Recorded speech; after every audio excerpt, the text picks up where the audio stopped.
Habíamos dado una introducción al tema de la aflicción, los creyentes.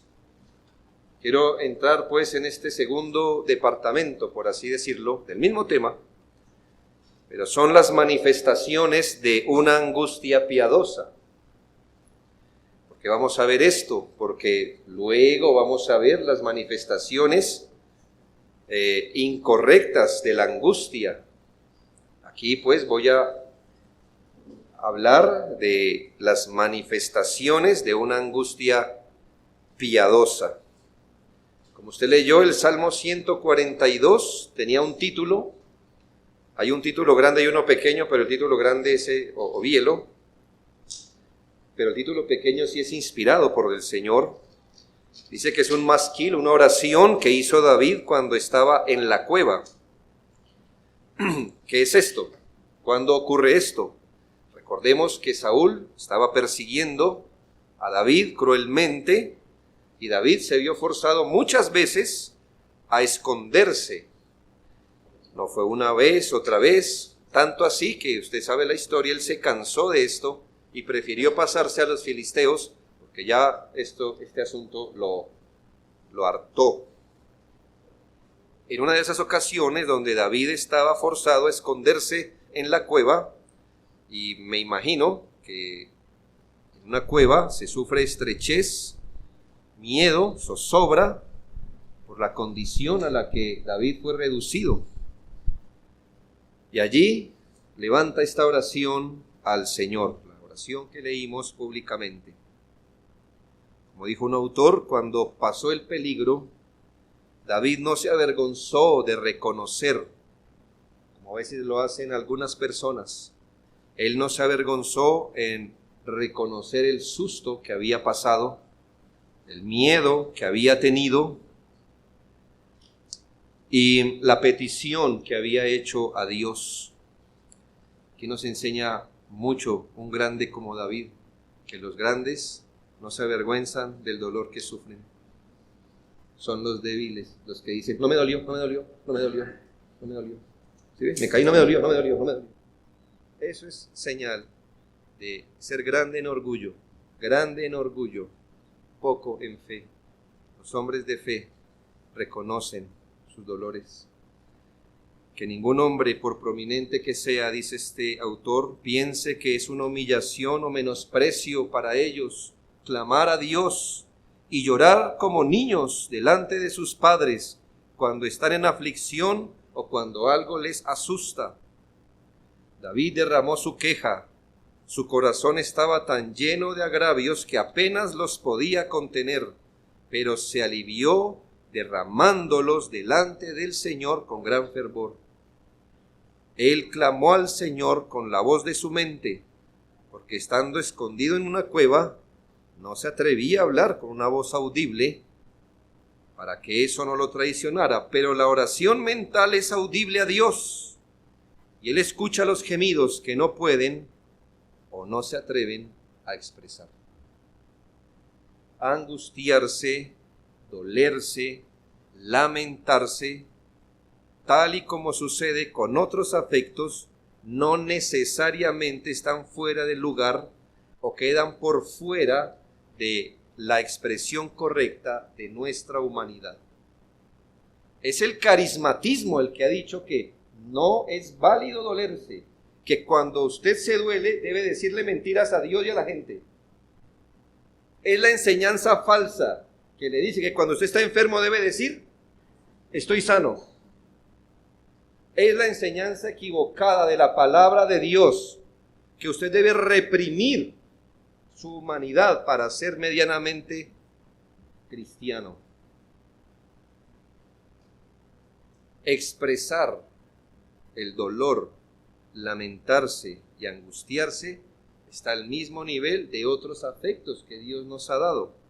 Dios nos hizo seres sintientes, por darle un nombre, sintientes, esto es, afectivos, que significa que nosotros no podemos afrontar ninguna cosa sin primero tener una posición moral de eso. Cuando afrontamos algo, lo calificamos, bueno o malo, moralmente. Pero también es cierto que nosotros resultamos afectados por lo que pasa, afectados. Por eso se llaman los afectos. Resultamos afectados. Es decir, eso le produce alegría, tristeza, ansiedad, miedo, cualquier cosa. Así como usted está teniendo un afecto ahorita mismo, el que sea. Si le pise un callo, ahí está, ¿verdad? Pero si no, entonces usted dice, me siento alegre que me toquen este tema. Cosas así. ¿Me hago entender? No podemos afrontar nada como una piedra. O la calificamos moralmente, pero también tomamos ese asunto nos afecta. ¿Por qué? Porque Dios nos hizo seres sintientes.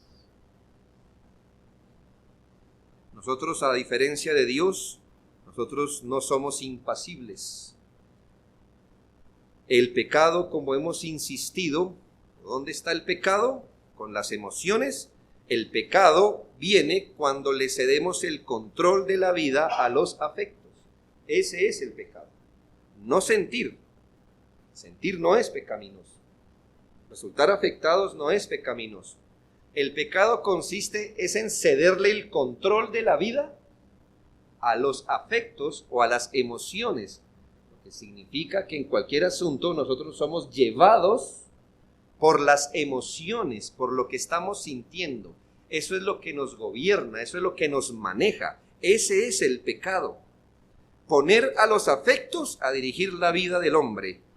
¿Por qué? Porque cuando usted hace eso, ya el que empuja la vida, el caballo que está empujando la carroza, que se llama los afectos, ya quitó de ese lugar a la palabra de Dios. La palabra de Dios es la que debe regir nuestra vida.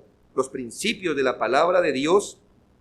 Es decir, para que usted ponga a los afectos a pilotear, debió quitar del piloto la palabra de Dios.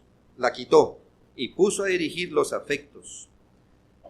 Quitó la razón santificada por la palabra, quitó aquello que es sensato, lógico, razonable, y en su lugar puso a pilotear a las emociones, se dejó llevar, arrastrar, y en el caso, cuando experimentamos dolor, hasta nos dejamos demoler del dolor. Como es la doctrina que deseamos remarcar, y la dijimos hace 8 días, es que Dios, aunque se compadece de las aflicciones de sus hijos, también es su voluntad que aprendamos a moderar nuestros afectos y los regulemos de acuerdo a la palabra de Dios.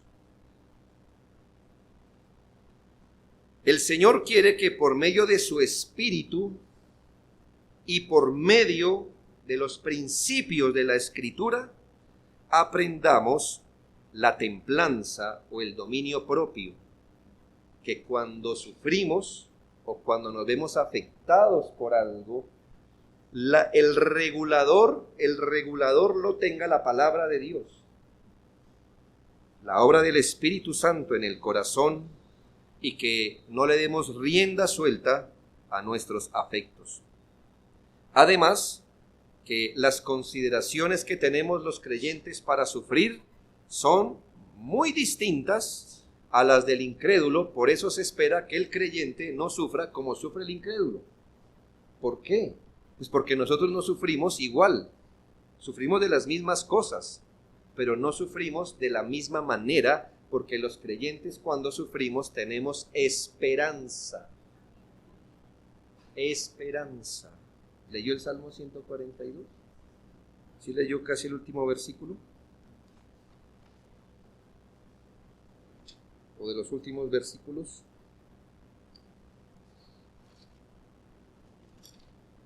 Saca mi alma de la cárcel para que alabe tu nombre. Es una prisión de angustia.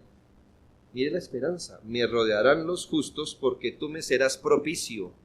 Eso me suena tan distinto a cómo sufren los creyentes hoy, ¿no? Ya en esta me quedé, ya aquí ya no hay nada que hacer, ya que me morí. Todo se destruyó, todo se fue al barranco. Así no sufren los creyentes, hermanos. Porque los creyentes tenemos esperanza cuando sufrimos. Un ejemplo de esto, un ejemplo de un sufrimiento. No es todo, pero vamos a suponer que un creyente pierde a un familiar. Muere un familiar y este creyente estaba en Cristo.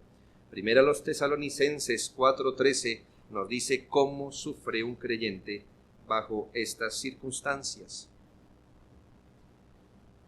Primera Tesalonicenses 4:13 nos dice cómo los creyentes sufren bajo esta circunstancia. Esa es la palabra de Dios. Tampoco queremos, hermanos, que ignoréis acerca de los que duermen. Una palabra atenuada para hablar de la muerte. Para que no os entristezcáis como los otros que no tienen esperanza. Aquí la orden no es no entristecerse. Si usted se da cuenta, no es no entristecerse. Es no entristecerse como los que no tienen esperanza. ¿Quién hace referencia a los que no tienen esperanza? A los impíos, hermano. A los impíos, a los incrédulos. Así que usted tome esto pues como un principio, porque es una regla del sufrimiento. Los creyentes no sufrimos como los que no tienen esperanza. Positivamente, los creyentes sufrimos como los que tienen o los que tenemos esperanza. Hay un sufrimiento legítimo y existe un exceso de tristeza pecaminoso. El sufrimiento legítimo es cristiano. El exceso de tristeza pecaminoso no es cristiano. Y es que, hermanos, viene bien arraigado como parte de nosotros en nuestro estado caído, no en la gracia, pero en nuestro estado caído, asumir que el que sufre tiene cierto derecho al pecado, a la disolución, a la intemperancia, a la incredulidad, a la grosería y a cuanta cosa nuestro corazón saque. Eso viene con nosotros. Todos nosotros sufrimos de eso. Usted no dice, yo soy la excepción. No lo es. Nadie lo es. Todos nosotros en nuestro corazón asumimos que cuando sufrimos tenemos una especie de derecho para pecar. Un derecho a pecar. Desde pequeños lo hacemos. El niño consentido, que además de mimado, como todo niño mimado, es grosero. El niño está inquieto. Usted le dice que no se suba a la silla, pero él dice, me subo porque es mimado, porque es grosero. Entonces se sube, se cae, se pega con la silla. Entonces, ¿qué hace el niño? Llora con rabia, le pega a la silla y le dirige palabras groseras a la silla.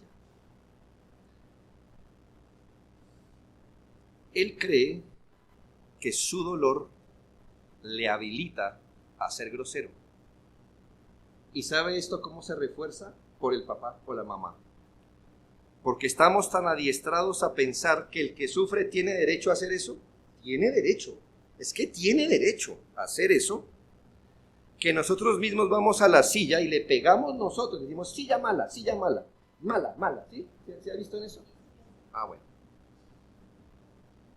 Entonces, no solo que él peca, porque él piensa que tiene derecho a ser grosero cuando sufre, sino que nosotros, que tenemos eso en el corazón, le reforzamos, en efecto, que el que sufre tiene derecho a ser grosero, a ser incrédulo, el que sufre tiene el derecho a la incredulidad, a cualquier tipo de queja, a maldecir, a deprimirse, y así hagámonos pasito porque ahí somos todos, hermano.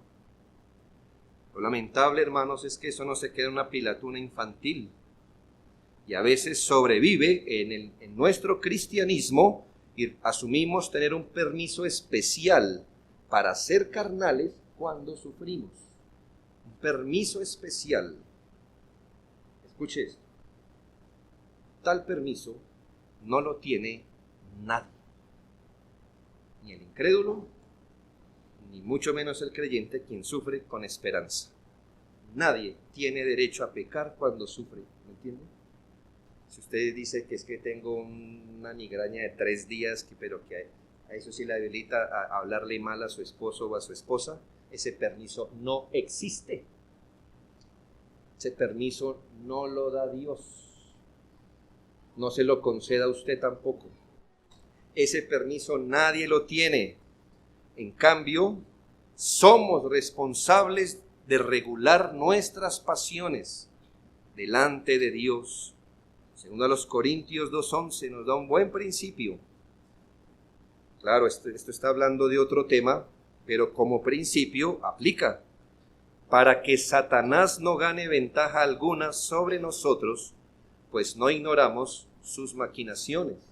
Hermanos, Satanás gana ventaja sobre nosotros. Lo que pasa es que él cómo gana ventaja sobre nosotros, sobre las plataformas que nosotros le ponemos. Si usted no le brinda apoyo a él no puede ganar ventaja. Él solo se apoya en los hombros que usted le ponga. ¿Me hago entender, hermano?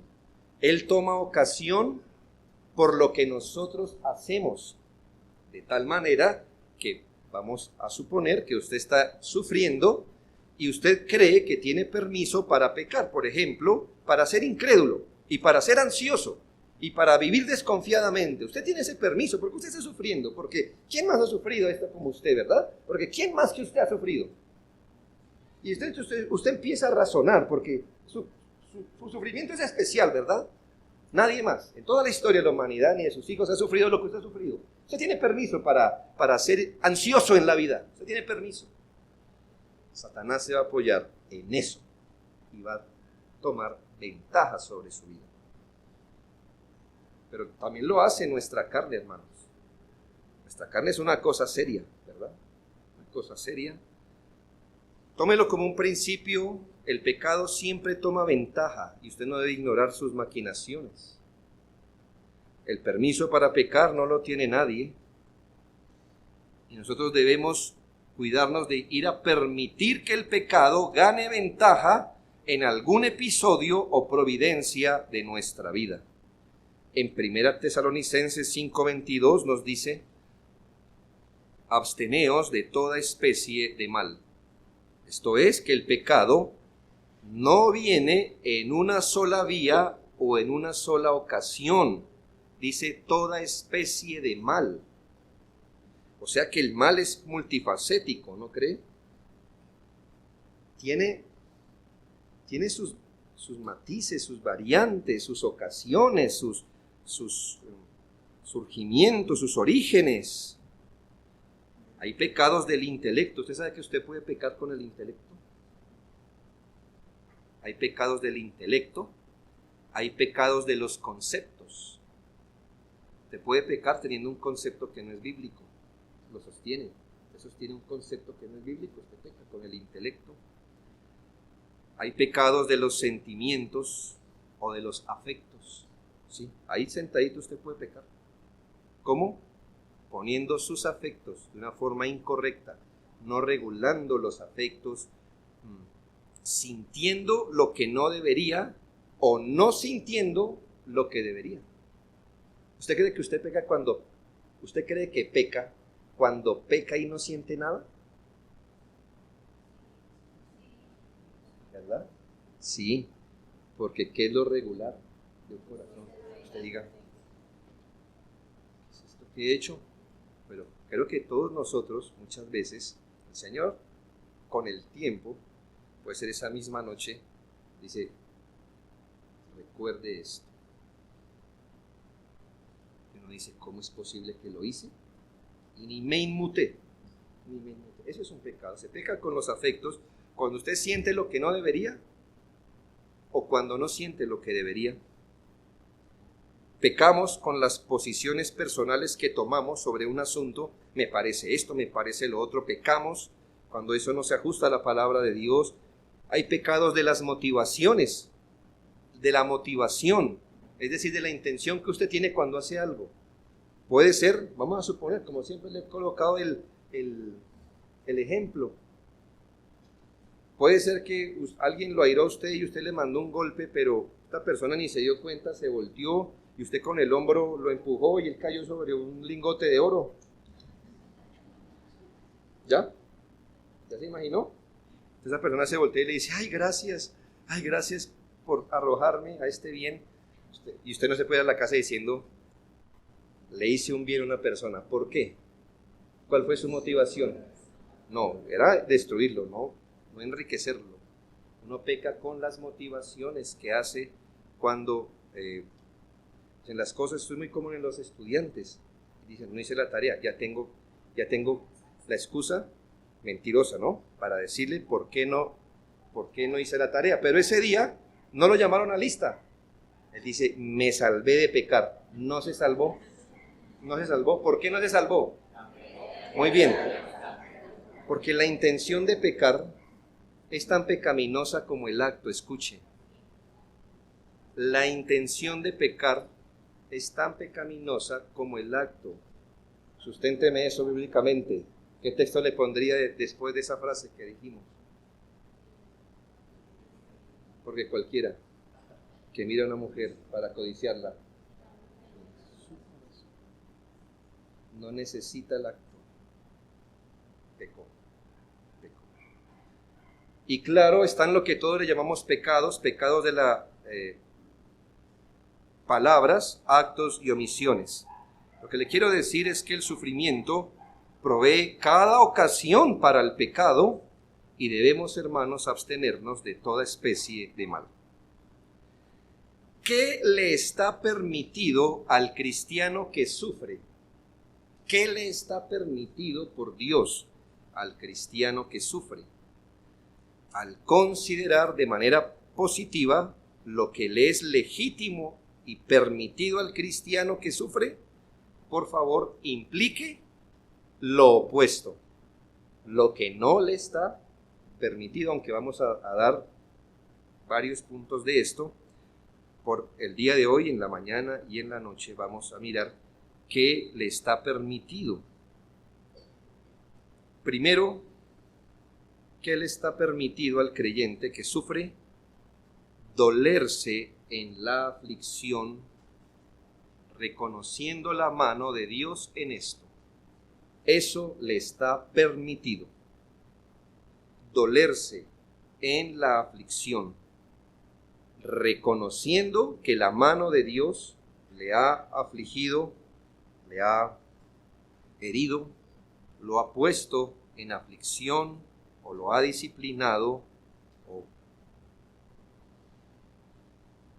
le ha proporcionado un motivo de angustia.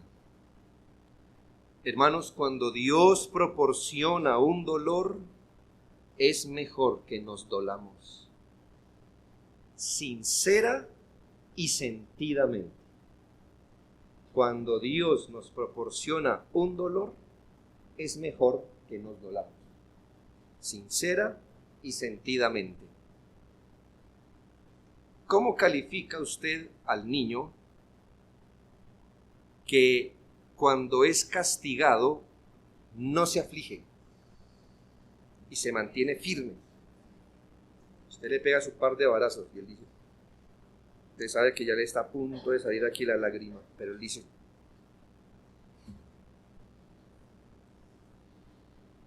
¿usted lo sigue castigando? ¿Lo sigue castigando? Bueno, espero que sí.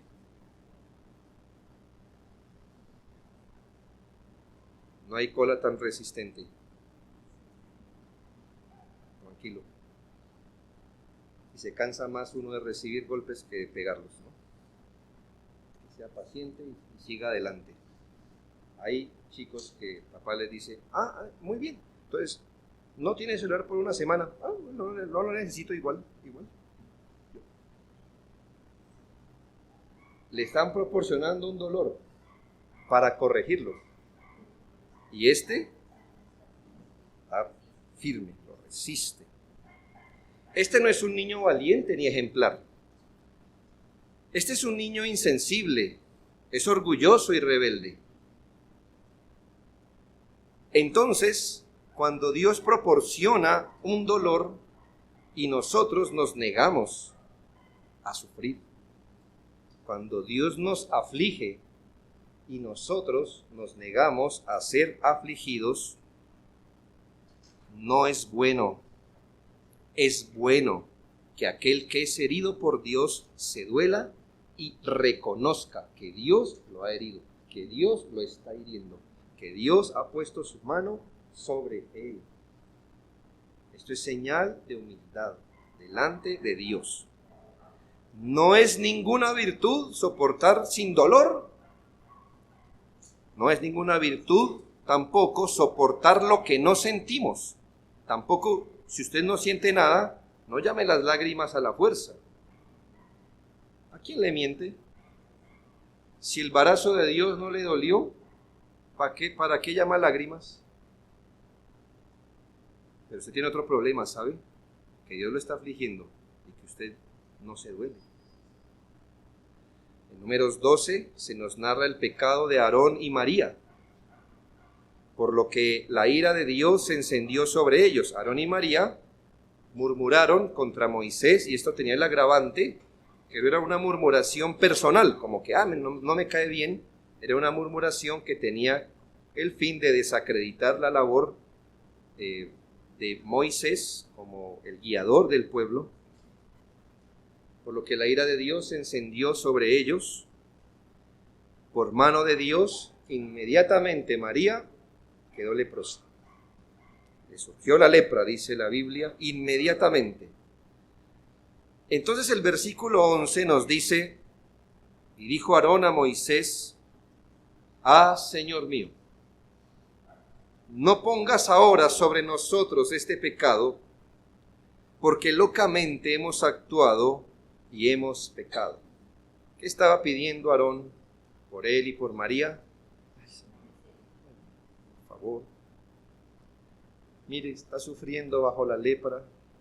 Ay, no ponga eso. Versículos 13 y 14 nos habla de la lección o de lo que debería pasar. Entonces Moisés, obviamente, clamó a Jehová, diciendo: te ruego, Dios, que la sanes ahora. Es decir, tú le has proporcionado un sufrimiento, y yo te oro, Señor, para que le quites el sufrimiento. Respondió Jehová a Moisés: pues si su padre hubiera escupido en su rostro, ¿no se avergonzaría por 7 días? Sea echada fuera del campamento por 7 días, y después volverá a la congregación.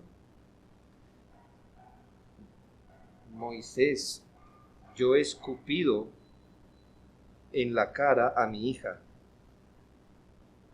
Déjala por un tiempo que se aflija. Déjala, sácala, déjala que se aflija. Yo le he escupido. Fue una dura reprimenda. Dios exhibió públicamente a María en su pecado, porque públicamente había pecado contra Moisés. Dios, por así decirlo, escupió en su cara, y ella debería llevar su vergüenza. Ser herido por Dios y menospreciar ese trato y procurar salir corriendo de él sin reparar en el daño hecho, el pecado, el asunto que Dios quiere tratar, es algo que desagrada a Dios. Cuando Dios lo hiera, déjese ir. Cuando Dios aflija, pues habrá que afligirnos. Habrá que traer aflicción sobre nuestra alma. Lamentaciones 3, 28 y 29. Recuerdo que aquí Jeremías está presenciando la destrucción de Jerusalén. Han sido llevados al cautiverio. La palabra de Dios fue vindicada. El Señor ahora le deja ver a Jeremías, uno de los pocos sobrevivientes que está allí, le deja ver la destrucción que ha hecho el Señor, el templo quemado, los hombres importantes de la ciudad llevados cautivos, todo echando humo, cadáveres aquí, cadáveres allá.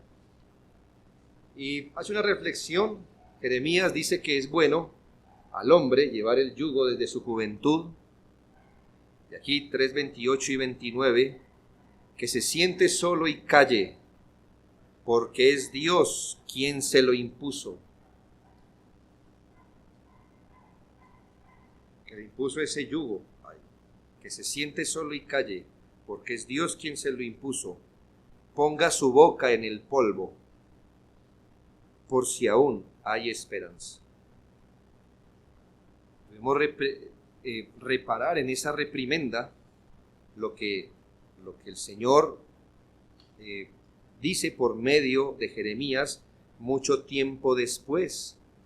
Muy contrario, aquí tenemos a Jeremías, Dios diciéndole que se siente solo y calle, fue Dios quien se lo impuso, que ponga su boca en el polvo, espere, a ver si hay esperanza. Contrastado con años antes, cuando Jeremías le profetizaba a ese pueblo que no había sido llevado al exilio, años antes, Jeremías 5:3, oh Jehová, ¿no miran tus ojos a la verdad? Los azotaste y no les dolió. Los consumiste y no quisieron recibir corrección. ¿Qué fueron esos israelitas antes de ser exiliados? Dios los hirió, Dios los castigó. ¿Y qué hicieron ellos? No me duele, no me duele, no me duele, no me duele. ¿Usted piensa que eso hace rendir a un padre? ¿No? Pues miren, muchos años después, el Señor los hirió. Los hirió.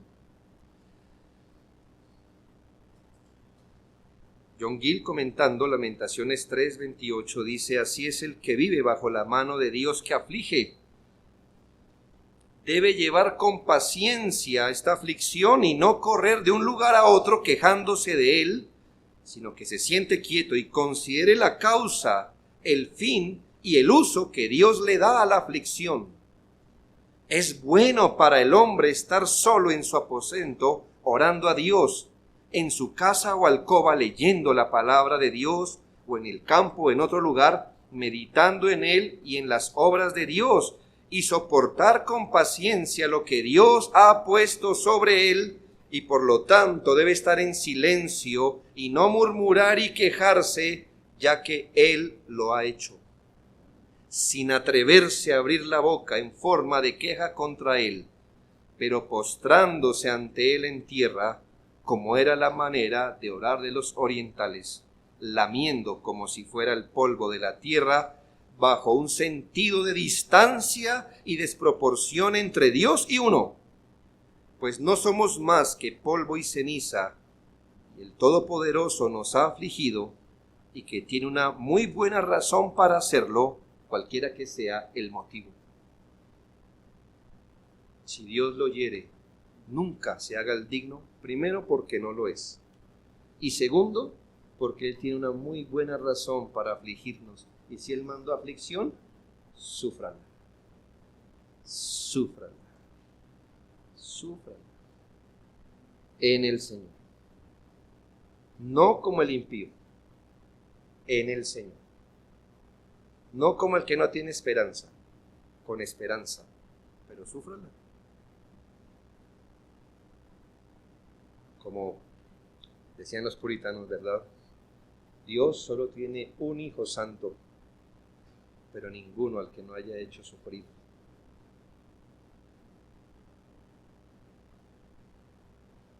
Ahí está el Padre, recuerde, y le puso la copa de su juicio delante del Señor. ¿Y qué hizo nuestro Señor? Pues si esta es la copa de mi Padre, la beberé. Si Él me ha afligido, me afligiré. Si me ha mandado sufrimiento, lo sufriré. Observe que es permitido dolerse, pero no solo dolerse, sino reconocer la mano de Dios sobre esto. Implique lo opuesto, por favor. Es permitido dolerse, pero no solo dolerse. Solo dolerse es muy natural.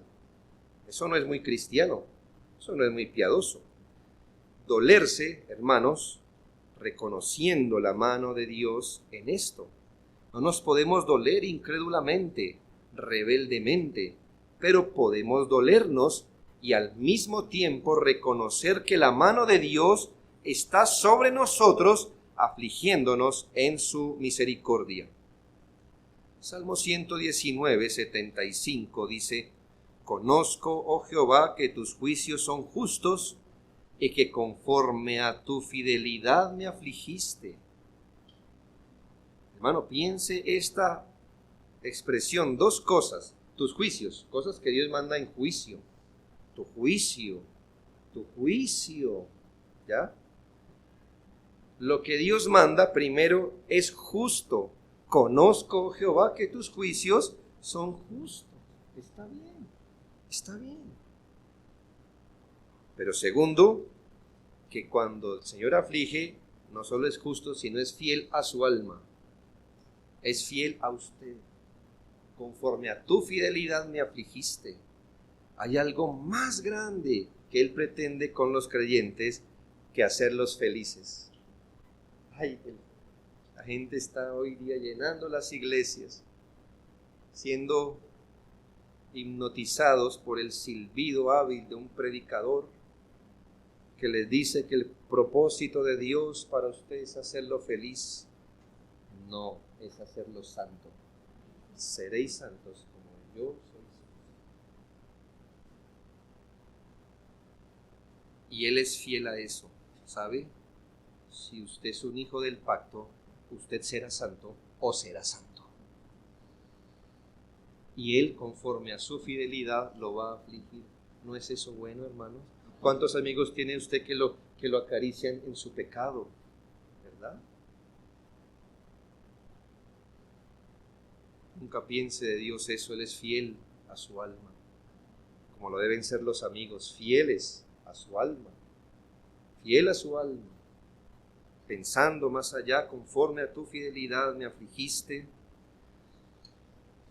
Advierta la diferencia, por ejemplo, entre Jonás y Job. Jonás 4:8. Jonás es un típico ejemplo de cómo no se debe sufrir, ¿verdad? En la mayoría de cosas. La historia no termina mal, pero así, pues no es un gran ejemplo de sufrimiento. Más bien Dios lo ha dejado ahí para mirar cómo no. Jonás 4:8 dice: Y aconteció que al salir el sol, preparó Dios un recio viento solano, y el sol hirió a Jonás en la cabeza, y se desmayaba y deseaba la muerte, diciendo: mejor sería para mí la muerte que la vida. Es un ejemplo de no sufrir bien. Claro, podemos ser rudos con el profeta, pero él ya empezó mal. Él estaba muy contrariado, él estaba bravo con Dios. Y después de eso, el Señor hace algo, le hace saber, le hace recibir un poco de su misericordia, y al otro día se la quita. Él desfallecía, ¿me hago entender? Sé que estaba confundido y cosas así, pero dice que él deseaba la muerte. Deseaba la muerte. Así no sufre un piadoso. Así no sufre un piadoso. Prefiero morir. Prefiero morir. Piense, si Dios no se lo ha llevado es porque Él prefiere dejarlo. Usted no debe preferir por fuera de lo que Dios prefiera. No sea altivo, no sea malo, no sea soberbio. Sí, todos creemos que sin usted la tierra sería mejor. Eso es verdad. Es verdad, hermano, es verdad. Si cada uno de nosotros se iría de aquí una persona no buena, es verdad, lo acompañamos en eso. Lo acompañamos en el hecho de que usted no merecería estar vivo como ninguno de nosotros. Eso es verdad. Es pura verdad. Pero si Dios lo mantiene con vida, ¿quién es usted para decir deseo morir? No desee lo que Dios no desea por ahora. Porque cuando esté en el lecho de muerte, ahí sí, cuando Dios dice morir, ahí sí va a desear no morir. Pero mire el opuesto de Jonás, Job. Dice Job 1:20 y 22. Le dije, es permitido dolerse, pero no solo dolerse, como Jonás. sino reconocer la mano de Dios en esto. Entonces Job se levantó y rasgó su manto, rasuró su cabeza, señales de profunda humillación, se postró en tierra, como dijo Lamentaciones, ¿no? Su boca en el polvo, y ¿qué? Adoró. Y dijo: desnudo salí del vientre de mi madre, desnudo volveré allá. Jehová dio y Jehová quitó, sea el nombre de Jehová bendito. Y en todo esto no pecó Job, ni atribuyó a Dios despropósito alguno. Hermano, ¿quién más como Job se quejó, se afligió, se dolió? Pero hermanos, no solo se dolió, ni se afligió, sino que también reconoció la mano de Dios sobre esto. ¿Pudo apreciar, hermano, que es válido dolerse? Que Dios no combate a ninguno de sus hijos cuando Él envía un motivo de humillarse y Él se humilla, cuando Él aflige y su hijo se aflige. Pero, hermanos, jamás está permitido excederse en el dolor como si no tuviéramos esperanza, ni asumir un permiso para pecar, ni olvidar la mano de Dios en esto. ¿Qué es lo que no está permitido en este primer punto? Excederse en el dolor, asumir un permiso para pecar o olvidar la mano de Dios en esto. Luego de eso, hermano, todavía es legítimo afligirse. Por eso la Biblia no solo nos dice que consolemos al que llora, sino que lloremos con el que llora, y que hay tiempo de llorar. Y cuando sea tiempo de llorar, es mejor que llore. Y cuando venga la alegría, ya no es válido llorar. Ahora hay que estar alegre. Así son las cosas, hermano, porque así estamos bajo el quirófano y Él moldea nuestra vida. Dejemos hasta aquí, hermanos, esta mañana. Que el Señor nos ayude en nuestra fragilidad que tenemos delante del sufrimiento. Y oremos al Señor ser aparejados en su gracia, en toda providencia. Oremos.